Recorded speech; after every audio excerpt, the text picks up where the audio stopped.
Mars Mother here. Welcome to our cheap pool build. The first thing we had to do is line out the area and then edge around it so we had our perimeter. So then we can bring the digger in and we can start scraping out all of the grass. So that's what we did next, and luckily we've got our own digger and dumper. Then we started digging down, as you can see here, and filling up our dumper. Luckily at the back of the land there is a section where you can dump the soil. So it's a lot of digging took place here, and the whole family got involved to do it, and it kind of went on and on and on and on.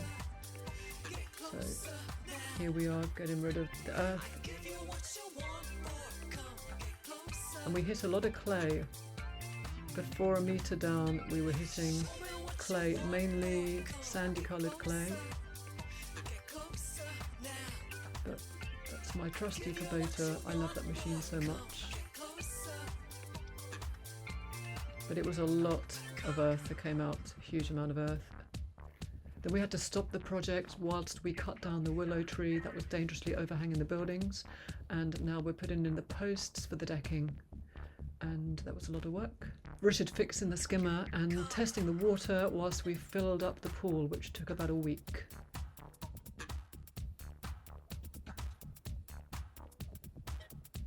Algae started growing in the pool, and here we are deciding how to finish the decking off. It's got a lot of structural support, and we've got 2 dirty water pumps either side as well that collects the water from around the pool on the outside. We've also got 2 decking paths of different levels because of the levels of the building and the land. So it's quite a complicated job, especially messing around with the dirty water pumps, because I'm very near the water table and it does fill up. Putting a plastic plinth around the outside just to finish it off.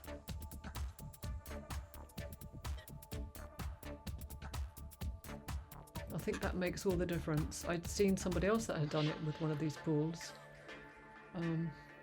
Yeah, looks really fantastic.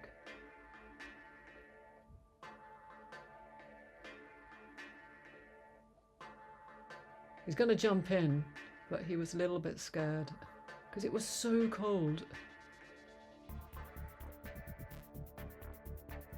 He dropped a panel pin in there, so he had to jump in to find it. Took quite a while. Under he goes. Nope, didn't get it. So this went on for quite a while actually. He did manage to get it in the end. And then we thought we dropped another 5 in, and we hadn't. But there you go, there it is. So just finishing off around. And you can see we've still got algae in the pool. Managed to clean up the water apart from the bottom. It's a real pain with the algae, actually.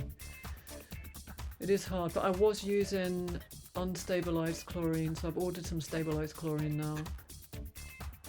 And you see we've got the hatches, we've built hatches either side, and the hatches are open there because we're dealing with the dirty water pumps. But it's coming on and it's nearly finished at this stage. But then the dirty water pumps failed as well, so there was another problem. Now we're trying to vacuum out the algae, but in the end it was a case of jumping in the pool, because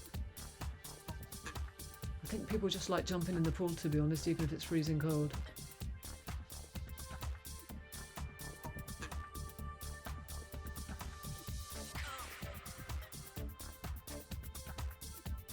And in she goes.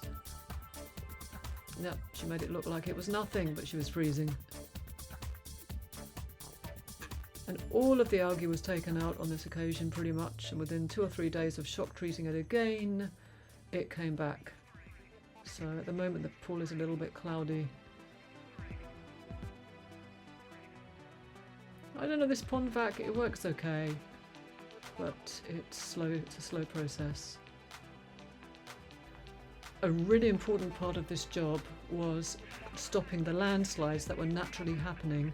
The actual hole for the swimming pool is about 6 or 9 inches larger than the pool, and obviously it's got earth all the way around it, and on one side it's literally full of type 2, and in heavy rain this was all falling through, creating landslides and filling up that empty space around the pool.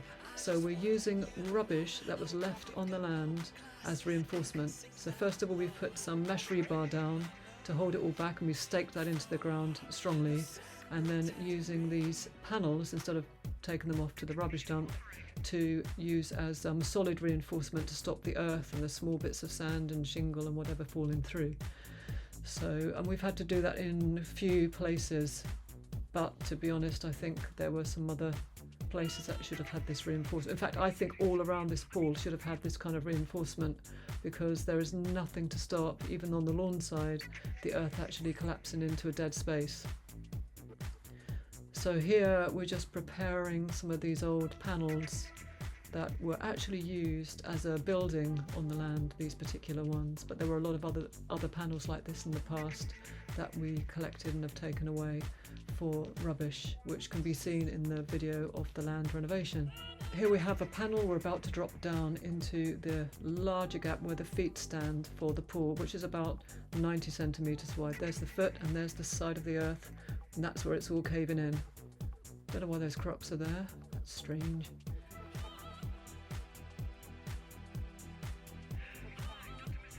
So going underneath now, you can see how we've used these panels as reinforcement to stop the earth collapsing in. And also they're filling the sinkholes for the dirty water pumps. They're filling those up with type 2 and stones and rubble, so it doesn't help the pumps work properly, and it causes blockages. We've got some small bits of decking that need to be cut with a table saw to finish it off. I mean, with the decking all around this pool, it was a big job.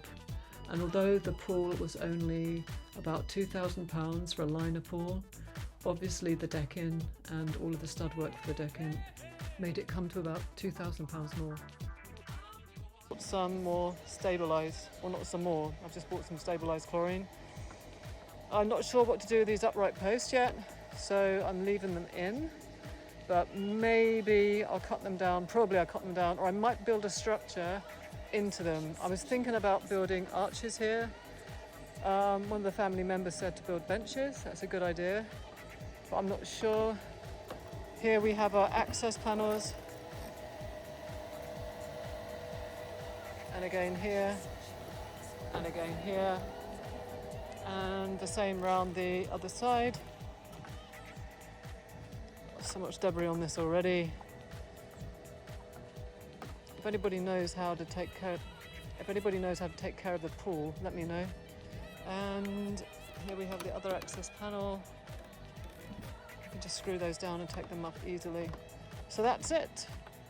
2 years to build a cheap, home-built DIY pool. Liner pool, it's just a liner pool. Right, so the next job is to deck all of this area here. That's all the decking I've got left. And then deck here and finish off the gabions at the back and put the fence panels up. Oh, also, I've got to put a border along here, a plinth on. I've got to put a plinth on along here, which is the one thing that we haven't done yet. And all I do for here is what I've done with the decking path here, and just turn one of the decking planks around the other way, and then you've got a nice neat plinth. Okay, well, that's the pool done then pretty much. Bye for now.